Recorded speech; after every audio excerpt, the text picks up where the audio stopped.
아멘. 오늘 교회에 오시면서 교회 일부분이 철거되어진 부분을 보셨을 것입니다. 못 보신 분은 나가시면 아마 교회 농구장이라고 불리우는 주차장 옆에 건물들 일부분이 이제 철거를 하고 있는 것을 보실 것입니다. 현재 이 성내동 403번지 교회터의 철거의 시기는 새성전 입당과 연동되어 있기에 교회 이전의 준비가 순조롭게 진행되고 있다는 증거여서 감사합니다. 하나님께서 우리 해림 새성전을 하나님의 거룩한 시간 안에서 진행하고 계시니 하나님께 영광을 돌려드립니다. 여러분들도 조금 더 함께 기도해 주시고 시멘트와 벽돌로 지어지는 성전만큼이나 서로 섬김과 이해, 용서와 배려로 함께 성전으로 지어져가 미사 지역으로 옮겨갔을 때에 사람들을 담을 수 있는 여러분의 성전의 심령들 되기를 주님의 이름으로 축복합니다. 새 성전의 입당에 발맞추어 하나님께서는 저를 통해 지난 5주 동안 교회를 사랑하는 이들에게라는 제목으로 반드시 마음에 정돈하고 교회 이전에 임해야 될 주제를 설교하셨습니다. 하나님께서 당신의 종을 통해 말씀하시는 이 진리를 우리 개혁교회가 믿기에 우리는 지난 5주 동안 목사를 통해 주신 말씀을 마음에 새겨야 할 줄 압니다. 또 새기고 있는 줄 압니다. 먼저는 공예배의 소중함의 가치였습니다.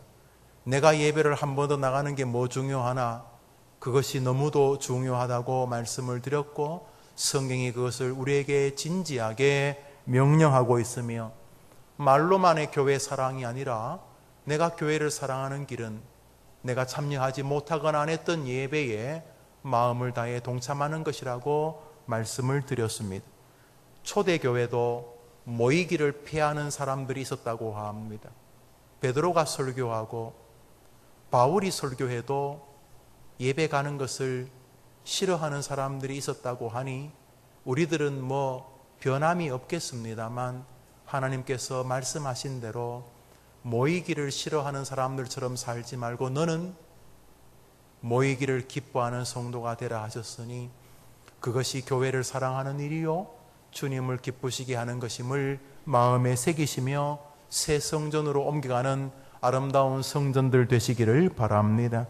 둘째 주에 저는 새 가족을 대하는 태도의 말씀을 드렸습니다. 교회가 부흥한다는 말은 새 가족이 많아진다는 것입니다. 새 가족이 많아질 때에 그 새 가족이 많아지는 것을 기뻐해야 합니다. 어떤 목사님이 우스개처럼 쓴 글을 읽었습니다. 자신이 교회를 해보니 교회가 부흥하는 것을 원하는 것은 담임 목사하고 하나님밖에 없는 것 같더라, 이런 글을 썼습니다. 좋기도 하고 받아들일 수도 없는 글이지만 교인들이 많아지는 것을 모든 사람이 좋아한다고 보기는 쉽지 않을 수 있습니다. 사람이 자꾸 많아지면 내 자리를 옮겨야 될지도 모르고 사람이 많아지면 내가 관리해야 될 사람도 많아지고 사람들이 많아지면 내가 알 수 없는 사람도 많아지고 내 영향권 밖에 있는 사람도 많아지는 것 같고 사람이 많아지면 어설픈 기득권을 행사할 수 없을 것 같고 그래서 그 목사님의 글에 교회가 부흥하는 것을 원하는 이는 담임 목사하고 하나님밖에 없다고 글을 썼던데 그럴 리 없겠습니다만 새 가족을 대해서 조금만 더 지극하고 노력을 하여야 된다고 말씀을 드렸습니다. 주님이 성경을 통해 그것을 우리에게 명령하셨기 때문에 어색함도 좀 이기고 주의한 마음으로 새 가족들을 어린아이처럼 진심으로 돌볼 때 하나님의 교회는 부흥하고 하나님의 교회를 사랑하는 길이라고 말씀을 드렸습니다. 세 번째로 저는 다음 세대를 향한 지극한 자세가 교회를 사랑하는 것이라고 말씀을 드렸습니다. 조용히 설교를 들어야 되는데 애들이 울고 바시락거리고 주일 학생들이 막 벅적벅적거려서 화장실도 좀 더럽혀지고 애들이 일부러 더럽히진 않겠습니다만 또 화장실 크기도 안 맞고 또 조준도 잘 못하고 그래가지고 아이들이 이렇게 좀 어설플 수 있지 않습니까? 또 아이들은 작게 말한다고 해도 크게 말할 수 있고 또 어른들은 물을 며칠 안 드셔도 되는데 애들 몸은 30분이나 20분마다 물을 찾는데 원래 그게 정상이래요. 사람이 어린 애들처럼 물을 먹어야 되는데 몸이 막 물을 요구하는데 나이가 들면 여기저기 고장이 나서 물이 필요한데도 모른다는 거예요. 그러니까 애들은 예배 시간에 한두 번 물 먹으러 안 가면 좋지만 갈 수 있겠구나, 이런 것들이 사실은 적지 않은 스트레스입니다. 예배 시간에.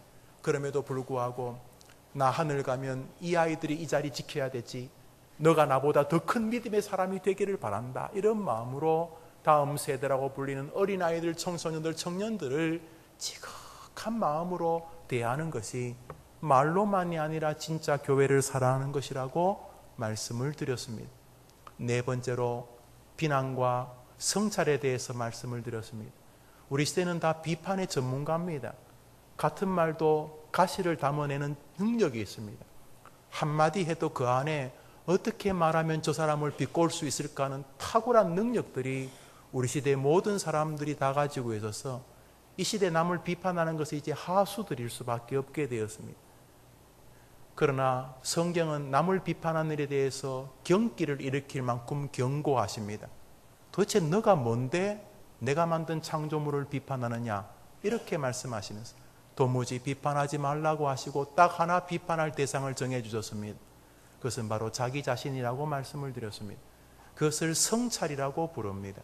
그래서 성경은 끊임없이 자기를 돌아보기를 원하고 계십니다. 미사 지역으로 갔을 때 다른 사람을 비난하거나 비판하는 것은 어느 쪽이든지 교회를 축복하지 않습니다. 교회를 사랑하는 길도 아닙니다. 비판으로 사람을 바꿀 수 있다는 것은 자기가 하나님이란 뜻입니다. 사람을 그렇게 바꿀 수 없습니다. 사람은 사랑으로만 겨우 바꿔질까 말까한 존재입니다. 그러므로 우리는 새 성전으로 갔을 때 주님을 사랑하고 교회를 사랑하는 길은 다른 사람을 긍휼히 여길 뿐만 아니라 모든 비판의 에너지를 자기 자신에게 돌리는 것이라고 말씀을 드렸습니다.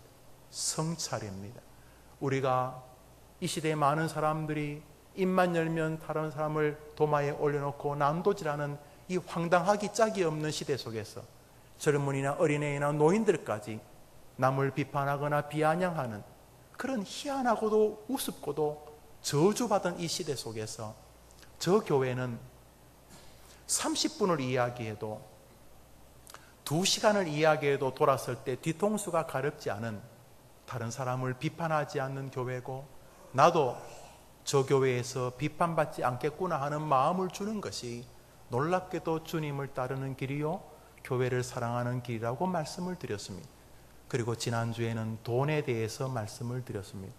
돈하고 교회 사랑이 무슨 상관입니까? 헌금하라는 말입니까? 아니올시다. 이 시대의 화두가 돈입니다. 돈은 부모 형제를 원수로 만들어냅니다. 원수는커녕 죽이기까지 합니다. 30년 중마고우를 갈라서게 하고 형제지간의 우애를 완전히 절단나게 하는 힘이 돈에게 있습니다.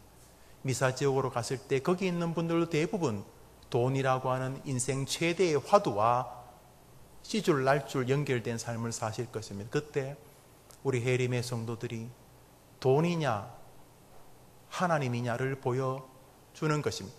남에게 보여줄 필요 없고 자기 스스로가 내 주인은 돈이냐 하나님이냐를 묻는 삶을 사는 것입니다. 돈을 벌 때, 돈을 쓸 때 그리스도인들만이 돈을 버는 방식이 있고 돈을 쓰는 방식이 있다고 말씀을 드렸습니다. 우리가 일상의 삶을 살아갈 때 우리의 경제 생활은 미사지역에서 우리를 바라보는 성도들에게 저 교회는 진짜 예수 믿는 사람들의 교회라고 말하게 된다고 말씀을 드렸습니다. 마지막 시간입니다. 미사지역으로 교회를 옮기시는 하나님, 그 하나님 앞에 교회를 사랑하는 이들에게 주시는 주의 말씀은 이것입니다. 바로 예수 그리스도를 향한 우리의 믿음입니다. 예수님을 향한 믿음이 교회를 사랑하는 것과 무슨 상관이 있습니까? 기독교를 예수교라고 이렇게 부릅니다. 예수, 성부, 성자, 성령, 삼위일체 가운데 2위이신 성자 예수 그리스도. 영어로는 Christianity, 그리스도를 따르는 무리들, 그리스도를 따르는 종파들이라는 말이 기독교입니다. 크라이스트란 뜻이죠. 예수 그리스도를 말합니다. 또 기독교인을 크리스찬이라고 불러요. 크리스찬, 크라이스트를 따르는 사람이란 뜻입니다. 왜 기독교에는 하나님 계시는 God, 하나님도 계시고 성령님, Holy Spirit, 성령님도 계신데 왜 기독교를 크라이스트를 따르는 종파라고 부르는 것입니까? 왜 크리스티아니티라고 부릅니까? 가스아너티라고 홀리 스피리아티아너티라고 부르지 않고 왜 크리스티아너티라고 부르는 것입니까? 왜 그리스도인들을 God Man, Holy Spirit Man이라고 부르지 않고 크리스천이라고 부르는 것입니까? 그것은 예수 그리스도가 기독교의 믿음의 중심이요 인간이 이 땅에서 인지할 수 있는 은혜의 세계의 관문이기 때문입니다. 그러므로 그리스도인은 세상에 자신이 그리스도를 주인으로 믿고 있다는 사실을 분명히 인지하는 모습으로 나타나야 하는 것입니다. 다시 말해서 사람들이 여러분을 보고 저 사람은 그리스도인이다. 저 사람은 그리스도를 따르는 사람이 여튼간에 저 사람 주인은 그리스도다. 저 사람 주인은 예수다. 크라이스트나 예수나 같은 말이죠. 기독론의 기독이나 예수교의 예수나 같은 말이죠. 똑같은 뜻입니다. 예수. 교회를 사랑하는 길이 여러 가지가 있다고 5가지를 크게 말씀을 드렸고 이것은 인격의 삶으로 정돈되는 것입니다. 대부분 이 5가지가 정돈되는 과정이 성화입니다.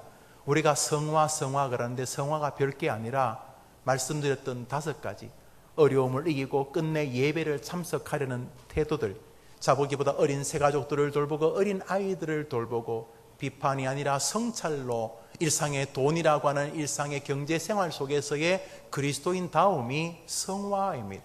이것이 그리스도인의 인격입니다. 마지막으로 그리스도인들이 이 땅에서 당신의 나라요 하나님의 교회를 사랑하는 길은 바로 자신이 예수 그리스도를 자신의 주인으로 믿는다는 삶을 살아가 다른 사람들이 우리를 보고 저 사람의 주인은 예수다. 저 사람은 예수쟁이다. 저 사람은 예수가 자기 주인이라고 믿고 있다. 저 사람은 자기를 구원할 게 돈이나 힘이나 권세나 집이 아니고 저 사람은 자기를 구원하는 게 예수라고 확신하는 사람이라고 세상에 보여주는 것이 바로 여러분이 교회를 사랑하는 것입니다.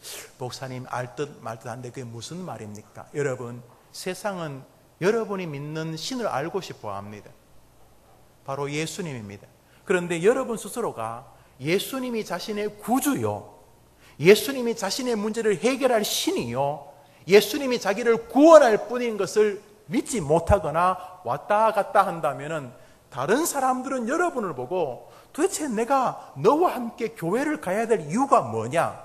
너도 구원의 확신도 없고 너도 뭐 예수님이 너의 문제를 해결할 거라고 믿지도 않고 가만히 보니 뭐 너의 주인이 예수님이 아닌 것 같으면 내가 어떻게 너 따라 너가 믿는 신을 따를 수 있겠느냐, 이런 결과를 낳게 된다는 것입니다.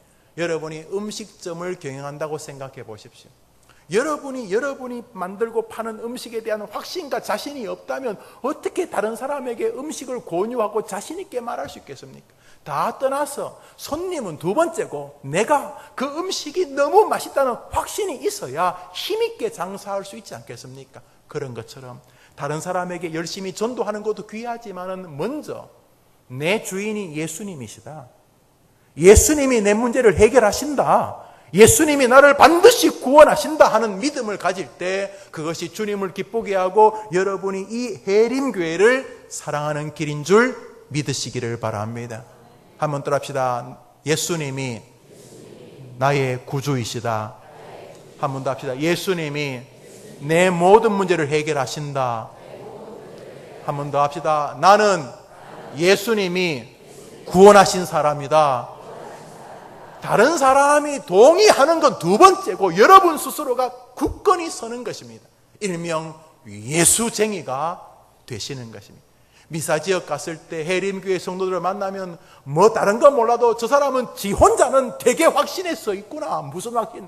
예수가 함께 한다는 거. 하여튼 예수가 자기를 도와준다는 거, 예수가 자기를 구원했다는 거는 확실하구나. 여러분이 예수님을 확실하게 믿을수록 인생의 구원을 찾고 길을 찾고 인생의 희망을 찾고 해방을 찾고 문제를 해결하기를 원하는 사람들이 여러분이 확신하는 예수님을 믿는 모습을 보고 여러분을 통해 예수의 세계로 들어오게 될 줄 믿으시기를 바랍니다.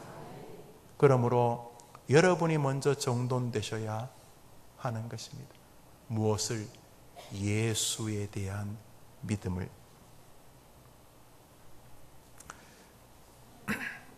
한 목사님이 계셨습니다.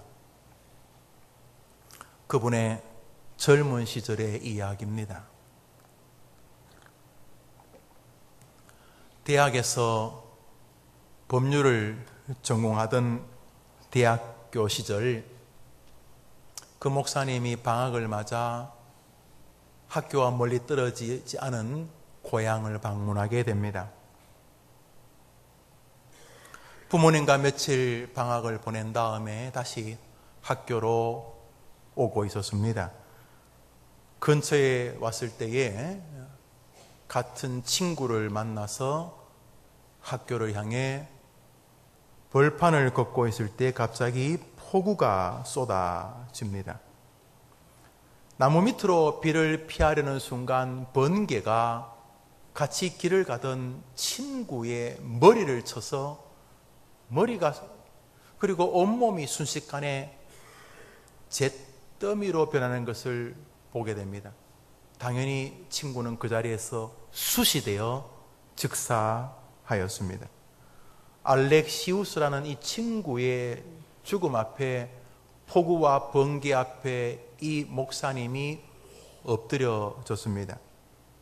너무 순식간에 벌어진 일이었고 바로 자기 앞에 새까맣게 번개를 맞아 즉사해버린 검은 숫덩이가 된 친구의 시신의 옆에 엎드려 이 목사님은 하늘을 향해 절규하게 됩니다. 왜냐하면 그에게 심각한 죽음과 지옥의 공포가 몰려왔기 때문입니다. 다급한 심정으로 이 목사님이 기도한 내용은 이것입니다.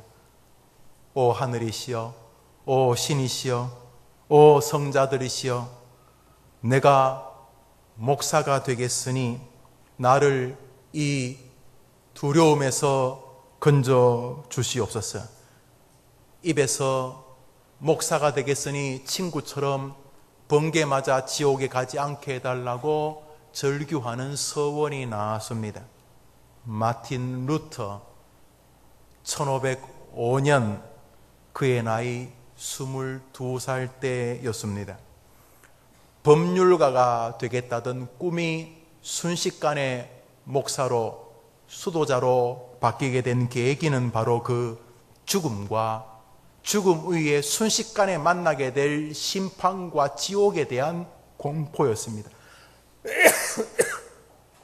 루터는 평소에도 죽음 너머에 대한 생각을 할 때마다 섬찟한 내세에 대한 두려움을 가지고 있었습니다. 그는 불타 죽은 친구의 시신 옆에 엎드려서 자기가 지옥에 가지 않는 가장 분명한 방법은 목사가 수도자가 되는 길이라는 생각이 들었기 때문에 그렇게 소원하며 기도한 것입니다. 그리고 그는 법학 공부를 멈추고 수도원으로 향하게 됩니다.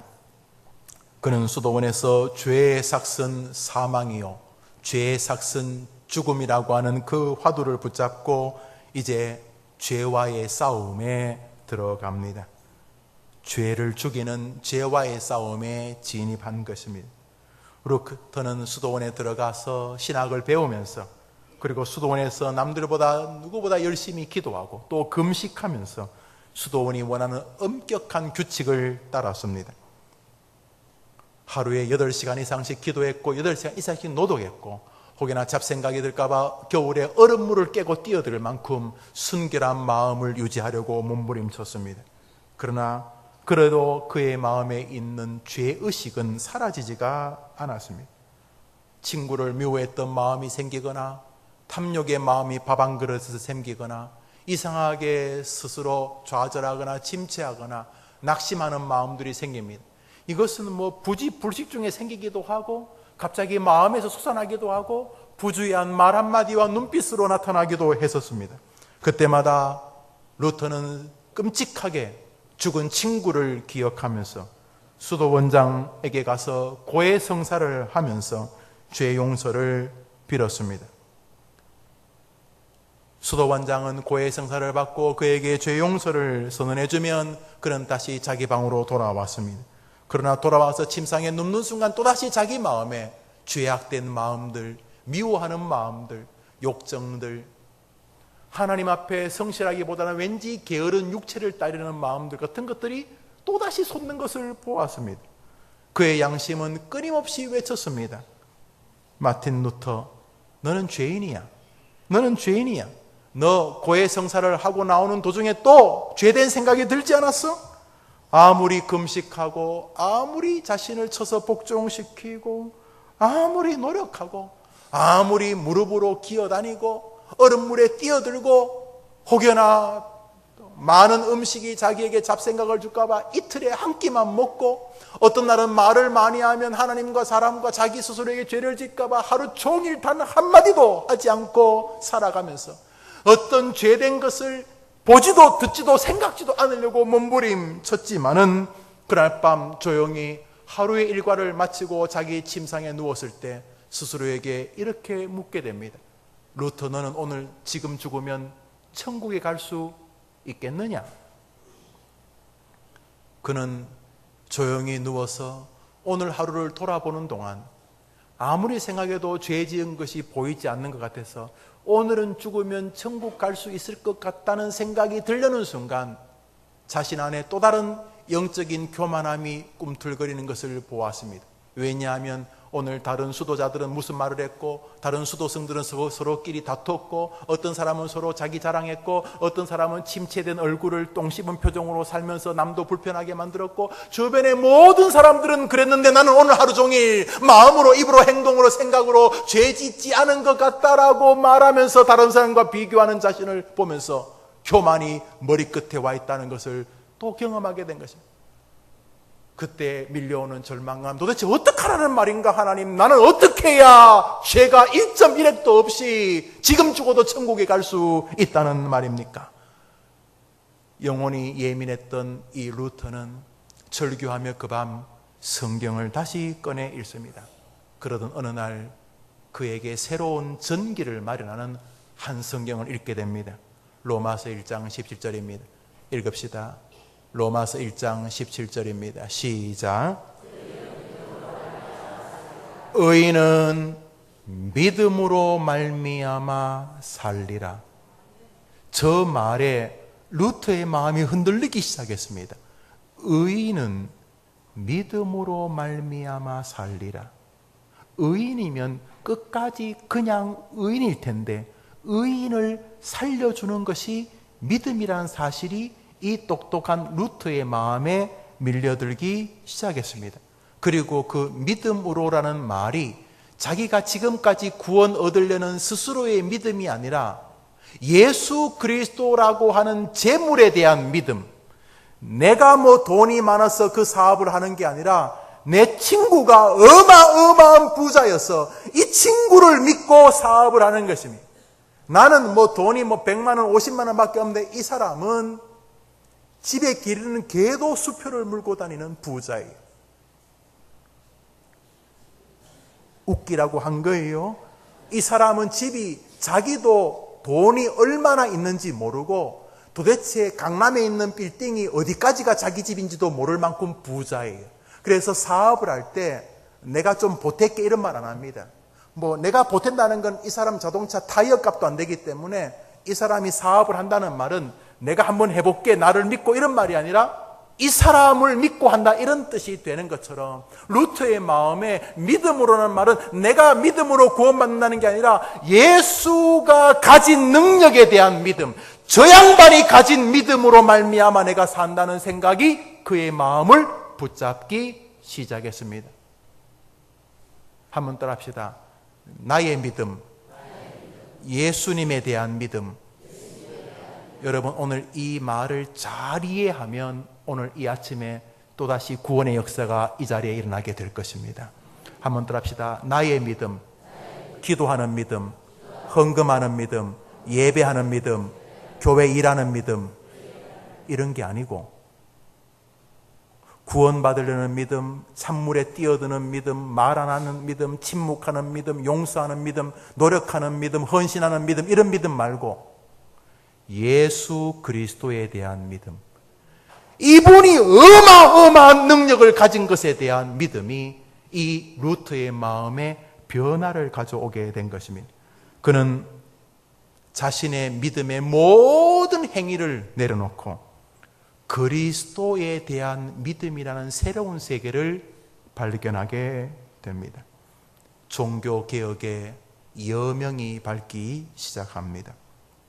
그는 자신이 열심히 믿어서 구원받을 수 있는 세계가 불가능하다는 자리에 도착하고, 그는 자기를 구원하기 위해 대신 죽는 재물을 바라보게 됩니다. 나를 구원하는 게 나냐 재물이냐? 하나님은 나를 왜 구원하? 내가 열심히 믿으니까, 신학교 가서 목사 되고 열심히 하니까, 열심히 몇 대째 예수 믿으니까, 내가 열심히 헌금하고 노력하고 봉사하니까 내 믿음을 보고 나를 구원하시는 거냐? 아니면 저 재물을 보고 나를 구원하시는 거냐? 나냐 재물이냐? 나에 대한 믿음이냐 재물에 대한 믿음이냐? 나의 신앙이냐 재물의 능력이냐? 이 루터의 마음에 그동안 구원받으려고 오늘도 부단히 노력하던 마음을 멈추고 재물이신 그리스도에 대한 믿음이 뭉게구름처럼 그 안에서 막 솟아나기 시작했던 것입니다. 그래서 급히 다른 성경을 찾기 시작했습니다. 그러자 성경이 모두 다 재물을 통해 구원 얻는 진리를 말씀하고 있었습니다. 우리 성경 말씀 읽읍시다. 시작.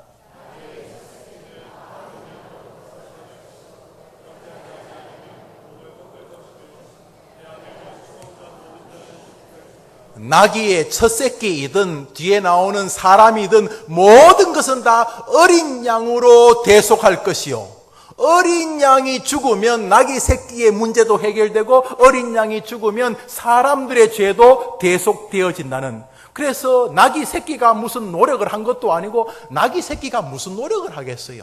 저게 무슨 말이냐면 나귀 새끼는 어린 양의 약 6배에서 10배쯤 비쌌다고 합니다. 그런데 첫 새끼는 하나님께 바치라 그랬는데 이 나귀 주인이 굉장히 가난한 사람이에요. 그래서 이 나귀 새끼를 팔아가지고 애 등록금을 내야 되는데 이 나귀 새끼를 하나님께 바치면은 등록금을 낼 돈이 없는데 안 내면 하나님이 그 당시에 징계를 하셨다고 하니 이 사람이 두려워할 때 제사장이 성경에 말하기를 너가 나귀 새끼를 바쳐야 되지만 나귀 새끼를 못 바치면 나귀 새끼 값의 6분의 1이나 10분의 1밖에 안 되는 어린 양을 대신 바치면 어린 양을 나귀 첫 새끼로 받으시고 너 나귀 새끼는 사하고 용서하고 죽지 않게 하겠다, 이런 것입니다. 근데 나귀 새끼가 무슨 믿음이 있어요?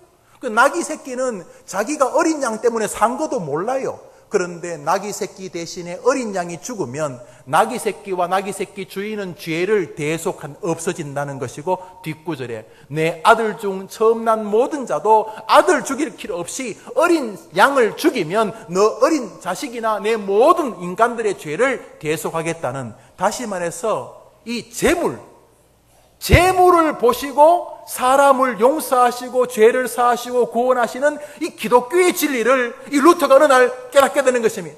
열심히 노력해서 구원받으려고 하던 모든 것을 멈추고 재물이 대신 죽는 방법, 재물을 하나님이 받으시는 방법을 보게 된 것입니다.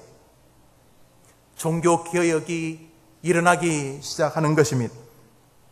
어린 양이 나귀도 살리고 어린 양이 사람도 살린 것입니다.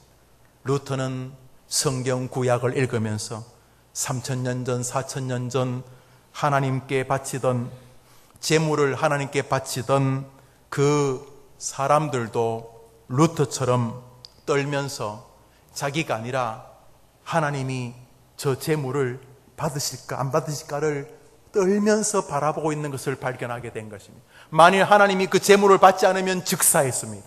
제사장도 제사하다가 죽이셨기 때문에 이 양을 하나님이 받으면 나는 사는 거고, 하나님이 이 제물을 안 바치면 3000년 전에 제사하던 그 사람도 제사하다가 즉사하는 것이기 때문에 그 3000년 전에 그 사람도 루터처럼 제물만 바라보고, 내가 괜찮은 사람이요, 내가 목사요, 장로요, 집사요, 이런 소리를 멈추고, 지금 그럴 계제가 아니고 이 어린 양을 하나님이 받아주시는가 안 받아주시느냐, 이 어린 양을 받아주시면 나는 사는 거고, 어린 양을 안 받으시면 나는 즉사하는 것이니까 3000년 전에 그 사람이 루터처럼 어린 양만 바라보고 있었던 것입니다. 하나님이 어린 양을 받으시고 그 사람의 죄를 용서하신 것처럼 루터는 보라 세상 죄를 지고 가는 하나님의 어린 양이라는 예수님을 받으시고 자기를 용서한다는 기독교의 이 신칭의의 진리를 발견하게 된 것입니다. 할렐루야. 여러분에게 난 것이 아닙니다. 한번 따라합시다. 나를 바라보지 말고 그리스도를 바라보라. 여러분의 믿음에 달린 게 아닙니다. 그리스도를 향한 믿음에 달린 것입니다. 여러분이 구원할 길이 없습니다. 여러분이 열심히 노력해서 구원받을 것 같으면 뭐 하려고 예수님이 십자가에 죽으시는 것이 열심히 노력하라고 하시지. 여러분의 구원은 제물에게 달린 것입니다. 여러분을 위하여 이 땅에 오신 제물의 이름이 예수 그리스도이신 것입니다. 뭔 자랑을 해요? 뭘 자랑을 해요? 자랑은요 아니라니까요. 뭔 자랑을 해요? 구원은 너에게서 0.00001%도 날 수 없다. 구원은 너에게서 난 것이 아니요 하나님이 선물로 주신 제물 대신 어린 양을 통해서만 나는 것이다. 한번 따라 합시다. 그리스도를 바라보라. 한번 더 합시다. 그리스도를 바라보라. 루터는 하나님께서 사람들에게 죄 용서와 구원을 얻게 하기 위하여 반복되게 명령하신 것을 발견하게 됩니다. 그렇게 읽었지만 보지 못했던 성경이 열리는 세계입니다. 그리스도의 복음이 약 1000여 년 만에 다시금 환하게 빛나는 시절 1517년 종교개혁의 여명이 밝기 시작합니다. 그리스도를 바라보라. 그리스도를 바라보라. 그러면서 새로운 세계가 열리기 시작했습니다. 이 시대 이 망할 기독교들, 오늘도 그리스도를 바라보지 않고 자기를 바라보고 자신에게 뭔가 있는 것처럼 말하는 이 기가 막힌 시대 속에서 오늘도 그리스도 앞에서 침묵하는 루터의 영성이 해림교회 미사지역으로 옮겨지게 되기를 축복합니다. 사람들이 여러분 볼 때 저 사람들은 예수를 믿는 사람들이다. 어떤 예수? 예수밖에는 구원받을 길이 없기 때문에 하나님이 자기를 구원하게 하여 어린 양 제물 예수를 주셨고, 자기의 구원은 자신의 능력에 의해서가 아니라 자기를 위해 죽으신 제물이신 예수 그리스도를 보신 하나님의 사랑 때문에 얻게 된 것임을 믿는 사람들이다. 이렇게 될 때 세상의 많은 불신자들과 일명 가나안 교회, 가나안 교인, 가나안이 무슨 뜻인지 아시죠? 거꾸로 하면 가나안 교인을 거꾸로 하면 안 나가 교인들, 이런저런 이유로 교회를 안 나가는 사람들이 한국에 한 200만 명 정도 된다지요? 이런저런 이유로 교회에서 싸우고, 막 교회에서 왜 목사 맘대로 하는 거야 이러면 싸우고, 뭐 장로가 뭐 이러면 싸우고, 그런 것도 이런 뭐 여튼간에 뭐 이런 뭐 교회가 뭐 썩었고 어쩌고 이런저런 이유의 사람들이 돌아오는 길은 교회가 뭐 착하게 살고 그런 게 아닙니다. 여러분들이 제물이신 그리스도에 대한 분명한 믿음을 붙잡을 때, 사람들은 여러분이 많이 못 배운 사람이거나 나이 많아서 말도 어눌하셔도 관계없습니다. 예수 그리스도의 제물을 확신하는 사람들이 다른 사람을 살리게 되기 때문인 것입니다. 예수의 제물을 붙잡고 미사지역으로 옮기게 되기를 축복합니다. 루터는 성경을 읽으며 희열에 빠집니다. 레위기입니다. 시작.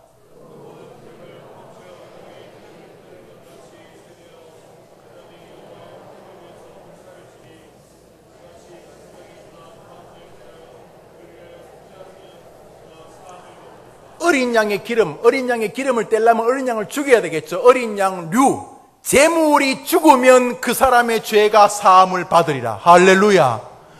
죄는 사람이 지었으면 그놈이 죽어야죠. 그놈이. 우리가 죽어야죠. 우리가. 그런데 제물이 대신 죽습니다. 그런데 하나님은 신기하게도 제물이 대신 죽도록 제물을 바치면 하나님이 제물을 바친 그 사람의 제물을 보시고 제물을 죽이시고 제물이 저 사람 죄값으로 죽었다고 말하시면서 한번 따라합시다. 그가 사함을 받으리라.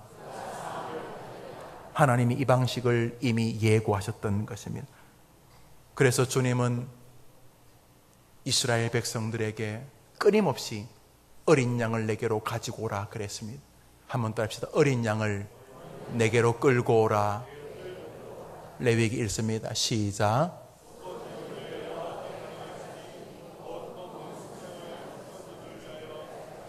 한번 따라합시다. 어린 양을 제사장에게로 끌고 갈 것이요. 과거에는 양을 구하려면 양우리에게 가서 주인에게 돈을 주고 깨끗하고 흠없는 양을 주십시오. 제사할 겁니다 하고 돈을 주고 양을 사서 흙이 묻지 않도록 둘러매거나, 왜냐하면 흠없고 점없는 양이 깨끗하게 해서 오거나 아니면 데려와서 그 앞에서 다시 깨끗하게 씻겨서 제물을 바쳤습니다. 한번 따라합시다. 양을 제사장으로 끌고 갈 것이요. 이제 여러분 저를 막 보십시오. 그리고 제가 죽더라도 이 표현을 꼭 기억하십시오. 이제 우리 양 끌러 갑시다. 왜요? 주님이 자기에게 양 끌고 오라 그랬으니까 이제 양 끌러 갑시다. 좀 경박한 표현인지 모르지만 개 끌고 가는 거 알잖아요, 여러분. 끌고 갈 것이요. 우리 이제 우리를 구원하기 위하여 우리의 모든 저주를 끝내기 위해서 하나님이 용서하시겠다고 말씀하셨던 재물을 끌러 갑시다. 따라오십시오. 따라오시겠습니까? 따라오세요. 따라오고 계십니까? 제가 앞에 갑니다. 다 보이십니까? 제가 갑니다. 저 언덕에 십자가 3개 서 있습니다. 보이십니까? 보이십니까? 양옆에는 아주 나쁜 놈들 2놈이 있습니다. 그러다 한 사람은 마지막까지 주님을 부인하고 비참했지만 한 사람은 끝내 주님을 의지하고 낙원에 가게 됩니다. 그 중앙에 주님이 계십니다. 누구십니까? 누구십니까? 여러분, 제물입니다. 보라, 세상 죄를 지고 가는 하나님의 어린 양이로다. 여러분, 준비됐습니까? 준비됐습니까? 끌고 갈 준비됐습니까? 됐습니까? 그러면 이제 십자가 위로 올라가서 여러분 제물을 끌고 내려오셔야 되죠. 양손에 못이 박혔습니까? 박혔습니까? 박혔다고 성경에 말합니까? 그러면 떼내야죠. 끌고 가려면은. 오른손을 집어 당기셨습니까? 예수님의 손 못이 빠졌습니까? 이쪽 손은요? 이쪽 손도 뺐습니까? 두 다리는요? 뺐습니까? 그래서 고기가 축 처진 여러분의 제물 어린 양을 들러맸습니까? 아, 끌고 오라 그랬으니까 멱살을 잡으셔야 되겠구만요. 여러분의 제물을 끌고 하나님 앞으로 가십시오. 너무 죄송해서 둘러매신 분이 계십니까? 끈적끈적 그분의 피가 여러분에게 묻어 있습니까? 여튼간에 주님 말씀하십니다. 양을 내 앞에 끌고 오라. 그러니까 우리 해림교회 교인들은 죽을 때까지 예수 끌고 다녀야 되는 것입니다. 왜요? 나를 구원하시리 예수의 피밖에 없네. 이 제물밖에는 믿을 건더기가 없으니까 오늘도 하나님 앞에 뻔뻔스럽게도 이 양을 끌고 오십시오. 세상 죄를 지고 가는 하나님의 어린 양 예수입니다. 오늘도 하나님 앞에 여러분 사이에 예수님을 세우게 되기를 축복합니다. 끌고 오셨습니까? 한 손으로 끌기가 미안하니까 두 손으로 끕니까? 주님의 손을 붙잡고 끕니까? 아니면 주님의 발을 붙잡고 끌기 시작하십니까? 둘러매고 오셨습니까? 업고 오셨습니까? 너무 죄송해서 안고 오셨습니까? 어떻게든 주님 말씀하셨습니다. 레위기를 읽읍시다. 시작. 그 재물을 여호와께로 끌고 올 것이요. 왜요? 재물밖에는 길이 없기 때문입니다. 루터는 발견합니다. 이 제물이 나를 구원하는 것이구나. 오 예수여, 당신만이 나의 구원자이십니다. 그러자 모든 자욱한 구원을 의심하는 것들은 사라지고 그의 마음에 예수 그리스도로 얻는 희열이 밀려오기 시작했습니다. 예수가 나의 제물인 줄 믿으면 한번 아멘 해보십시오. 뭐가 더 필요합니까? 거기 무슨 자랑이 있습니까? 루터는 구원의 방식인 어린 양을 하나님께 끌고 오는 세계를 십자가에서 발견한 것입니다. 루터는 성경을 읽으면서 여인이 낳은 자 중에 가장 위대한 사람이라는 별명을 가진 세례 요한의 음성을 듣게 됩니다. 읽읍시다. 시작. 루터야, 루터야, 보라, 보라, 루터야, 봐라, 루터야, 봐라. 세상 죄를 지고 가는 너의 양이다. 루터야, 너를 구원할 유일한 제물이시다. 십자가의 그리스도를 바라보라. 예수님이 자신의 제물이셨던 것입니다. 루터는 무릎을 꿇고 예수님을 등에 집니다. 예수님을 등에 질 때 그동안 자신을 괴롭혔던 모든 자욱한 신앙의 어설픈 세계들, 10년을 믿어도 이게 뭔가 싶기도 하고 10수년을 설교를 들어도 어째 인간이 저런가 싶은 자기 자신이 예수 그리스도를 짊어지는 순간 세상과 나는 간 곳 없고 나를 구속한 주만 보이도다. 그는 예수님을 등에 업고 하나님 앞에 내려놓습니다. 하나님, 나의 제물이신 예수 그리스도. 그러자 그리스도 안에서 오는 구원의 기쁨이 루터에게 물밀듯이 밀려오게 된 것입니다. 예수의 피밖에 없네. 할렐루야. 그래서 루터만이 아니라 우리도 오늘도 하나님과 우리 사이에 예수님을 세우는 것입니다. 기도요. 이 모든 말씀 누구 이름으로 기도합니다? 그것입니다. 그것이 기독교인 것입니다. 모든 것은 예수님을 통해서만 이루어지는 것입니다. 당시 가톨릭은 구원받는 의라는 것을 정말 의롭게 되는 것이라고 가르쳤습니다. 그들에게 칭의라는 것은 정말 하나님 앞에 구원받을 만한 완벽한 의로운 존재가 되어졌을 때 부르는 칭호였습니다. 그러므로 가톨릭의 교리로는 도무지 이 땅에서 완전해질 수가 없을 뿐만 아니라 끊임없이 오늘도 내일도 완전해지려고 부단히 몸부림을 쳐야지만 되는 것이었습니다. 그러므로 그 당시 가톨릭은 구원을 얻으려면 끊임없이 죄를 회개하고 날마다 최선의 삶을 하루하루 살아야 된다고 강조했습니다. 그러나 그런다고 해서 죄를 안 짓습니까? 그렇게 살다가도 죄를 짓는다면 고해성사를 통해서 다시 죄를 회개하고 다시금 또다시 죄와 싸우며 살아가라고 말했습니다. 그러니까 좋게 말하면 고해성사로 죄를 회개하는 것이지만 루터 같은 이 신학자의 눈에는 인간이란 고해성사와 고해성사 사이의 갈등의 인생이 바로 인간이었습니다. 이게 뭔가 말이에요. 나는 고해성사와 그 다음 고해성사 사이의 그 갈등의 삶이 내 삶 아닌가? 무엇보다 고해성사를 내가 하면은 용서를 받고 고해성사를 내가 안 하면 용서를 못 받으면 구원이 나한테 달린 것은 아닌가? 그리고 내가 인지 못하는 죄는 고해도 못하지 않을 것인가? 부지불식 중에 지은 거, 나는 하나님은 분명히 죄인데 나는 죄인지 모르는 죄들은 내가 고해성사 못하면 죽는 거 아닌가? 무엇보다 내가 죽기 전에 갑자기 팍 죽어버리면 고해성사도 못하고 죽으면 지옥 가는 거 아닌가? 루터의 마음에는 평안함이 없었습니다. 그때 그는 보라, 세상 죄를 지고 가는 하나님의 어린 양 제물을 통해 구원하시는 하나님의 세계를 바라봅니다. 그리고 그는 자신의 제물이신 그리스도를 믿음으로 바라보는 순간 그 안에 완전한 속죄의 능력이 있다는 것을 발견하게 되었습니다. 그는 그 다음부터 모든 성경이 다 이해되었습니다. 한번 더 합시다. 주 예수를 믿으라. 한번 더 합시다. 주 예수를 믿으라. 이 말은 여러분 자신의 믿음을 발휘하라는 게 아닙니다.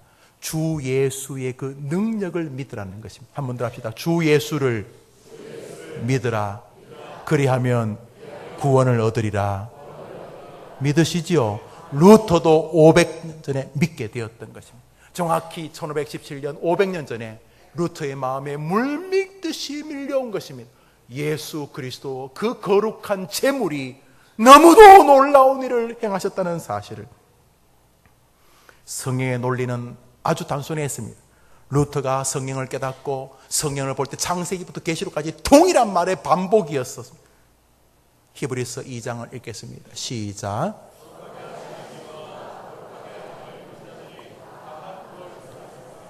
거룩하게 하시는 분은 거룩한 분입니다. 하나님이십니다. 이와 거룩하게 함을 입은 자. 한번 따라합시다. 거룩하게 함을 입은 자. 이 말은 거룩한 거 아닙니다. 거룩한 분은 원래 거룩한 하나님이에요. 거룩하시게 하시는 자는 하나님, 성령님, 예수님 원래 거룩하십니다. 그러나 거룩하게 함을 입은 자는 안 거룩한 사람입니다. 그런데 거룩하다고 불러준다는 뜻입니다. 이 말은 이 사람 거룩한 거 아닙니다. 그런데 어떤 권위자가 거룩하다고 인정해 주겠다는 것입니다. 거룩하다고 불러주겠다. 이것을 justification, 칭의라고 부릅니다. 이신칭의의 핵심입니다. 우리 한 구절 더 읽습니다. 시작. 그 말씀.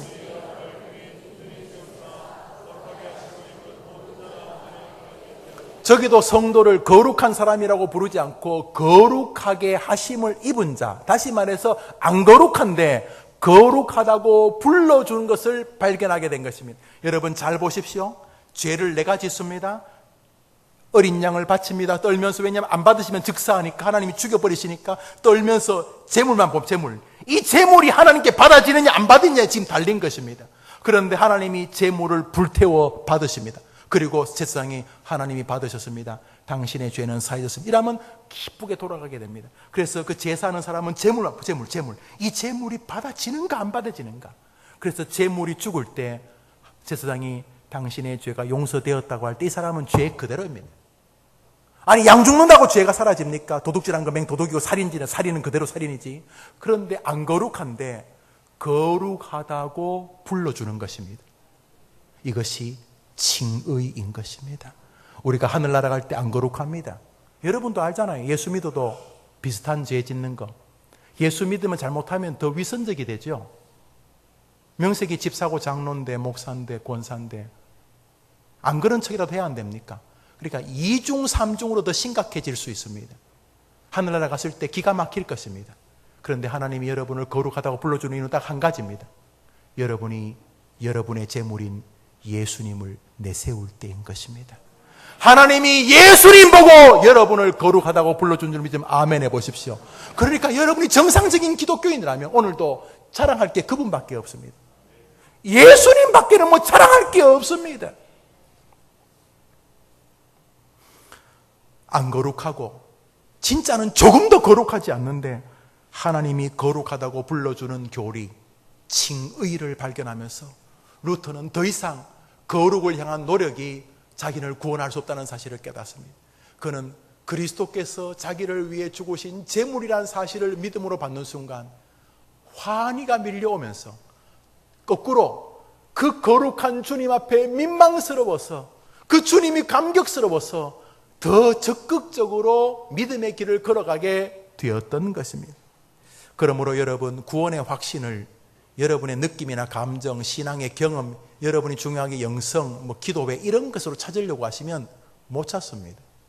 사단은 마치 그럴 수 있을 것처럼 부추길 텐데 여러분이 구원을 확신하기 위해서는 오늘도 예수님께로 가시게 되기를 바랍니다. 로마서 읽읍시다. 시작. 로마서 읽습니다. 시작.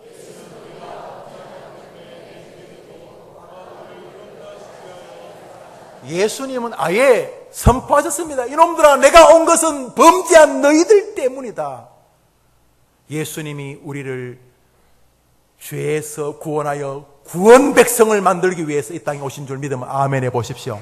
그런데 의롭게 하시기 위해 살아났다는 말은 부활을 말하는데 뭐냐 하면, 예수님 그러고 죽어버리면 예수도 인간이네 그렇던데 죽은 지 사흘 만에 살아나심으로 죽음을 정복하시는 분이구나, 그렇다면 저분이 우리를 위해 죽은 것도 사실이겠구나 라를 알게 하는 것입니다. 주님의 부활은 그냥 부활한 게 아닙니다. 자기가 우리의 죄를 위해 죽은 것을 정말 사실이라는 것을 증명하기 위해서, 내가 봐라 전능하신 하나님이요 성자 그리스도라는 것을 보이기 위해 살아나신 것입니다. 여러분이 예수님을 하나님 앞에 여러분의 구원을 받기 위한 제물로 내어 민다면, 십자가에서 그 예수를 끌고 와서 하나님 앞에 내려놓는다면 여러분은 구원에서 떨어질 수 없는 줄 믿으면 아멘 해보십시오. 아멘 해보십시오.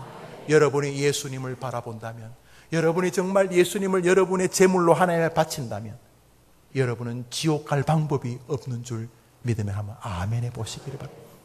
여러분 부족할 것입니다. 누가 성질 돋구면 금방 참지 못하고 헛된 말이 나오고, 그러지 못하면 비꼬는 말을 은근히 담을 그렇고 그런 인생들 아닙니까? 그런데 그럼에도 불구하고 여러분이 미사지옥으로 갔을 때 여러분이 믿는 예수님을 사람들 앞에서 보이고 하나님 앞에서 보이고 힘겹고 어려울 때마다 예수 그리스도를 끌고 오라는 말이 경박한 거 아실 것이지만 성경은 말합니다. 재물을 끌고 와 내 앞에 내려놓아라. 오늘도 하나님 앞에 말하십시오. 하나님, 예수님 밖에는 나는 구원받을 길이 없습니다. 하나님, 면목 없고 죄송하지만 이 재물 예수 보시고 오늘도 나를 긍휼히 여겨 주옵소서. 예수만 내려놓는, 내가 믿음이 좋아요, 믿음 웃기기 짝이 없어서 무슨 믿음이 좋아요, 그런 거 없어요. 기독교는 예수가 전부인 종교입니다. 이 재물을 받느냐 안 받느냐에 내 인생이 결정나는 것입니다. 그러므로 오늘 여러분을 위해 오신 하나님의 어린 양 예수님을 하나님 앞에 바치게 되기를 축복합니다. 마음으로 힘들 때마다 갈보리 언덕으로 가십시오. 뭐 하려고? 재물을 끌고 오려고. 팔을 벗기고 발에서 못을 빼내며 피가 끈적끈적 흐르고 옆구리에는 물과 피가 흐르는 창자국이 난 여러분의 어린 양을 둘러매고 하나님 앞에 내려놓으십시오.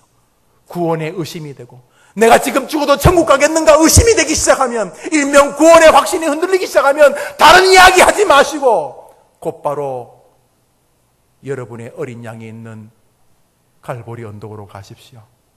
거기 계신 어린 양을 붙들고 둘러매고 질질 끌고 하나님 앞에 세우십시오. 하나님, 여기 나의 어린 양이 있습니다. 그때 그 어린 양 예수로부터 오는 영광의 빛이 여러분 노년을 빛나게 하실 것입니다. 사랑하는 여러분들, 여러분과 지난 14년 가까이 목회를 했습니다. 얼마나 행복했는지 모릅니다. 그럼에도 불구하고 미래는 더 기대가 됩니다. 하루하루가 황홀한 아침입니다. 미사지역, 거기 절당입니다.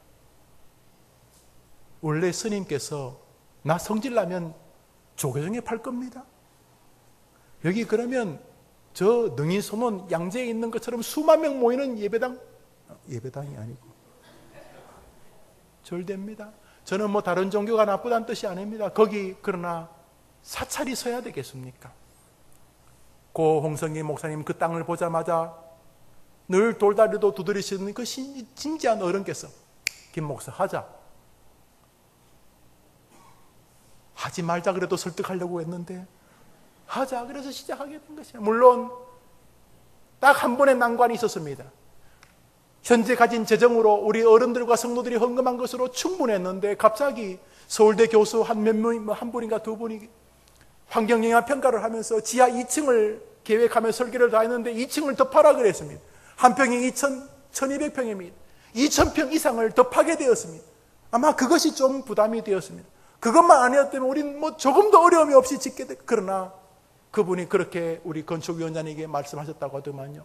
장로님, 지금은 좀 힘드시지만 나중에 저 때문에 고마워할 겁니다. 그렇게 될 줄 믿습니다.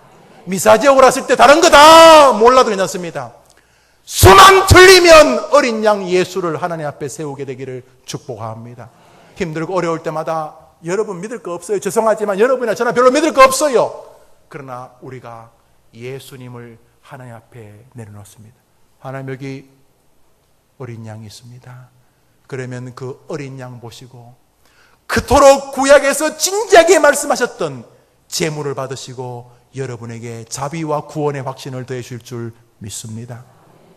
말씀을 맺습니다. 사랑하는 성도님들, 6번 강의가 평소보다 한 20분 정도 설교가 더 길은 줄 압니다. 여러분이 이해하실 줄 압니다. 이 6가지는 기독교인의 가장 실제적이고 근원적인 주제입니다. 이것이 정론되면 남에게 크게 피해 안 주는 기독교인이 됩니다. 확신합니다. 남에게 크게 누대지 않는 죽음을 맞이하시게 되실 것입니다. 여러분이 뭐 엄청 그렇게 전도 못해도 여러분이 이것을 붙들고 사시면 미사지역의 많은 사람들이 여러분이 믿는 예수님을 알고 싶어 할 것입니다.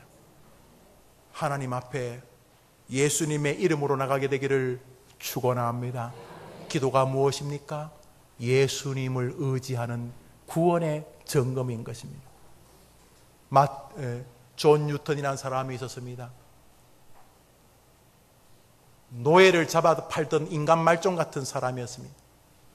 노예를 잡아가지고 아들, 딸, 엄마와 자녀들을 다 흩어가지고 잡아와가지고 영국에 파는 인간 말종 노예상이었습니다. 그러다가 배에서 한번 난리가 일어나서 이번엔 또 반대로 자기가 또 다른 백인에 의해서 다른 곳에 노예로 팔리게 됩니다.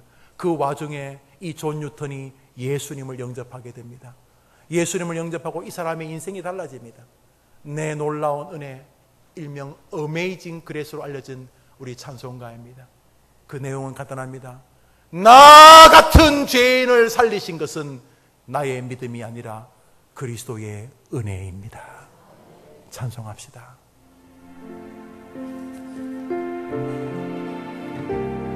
예수를 끌고 오라. 나 같은 죄인 살리신 주의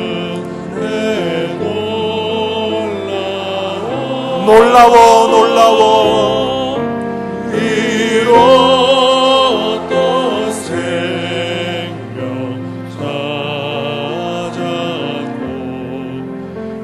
1절 한 번 더 합니다. 나 같은 죄인, 다 같이 일어나 찬양합시다.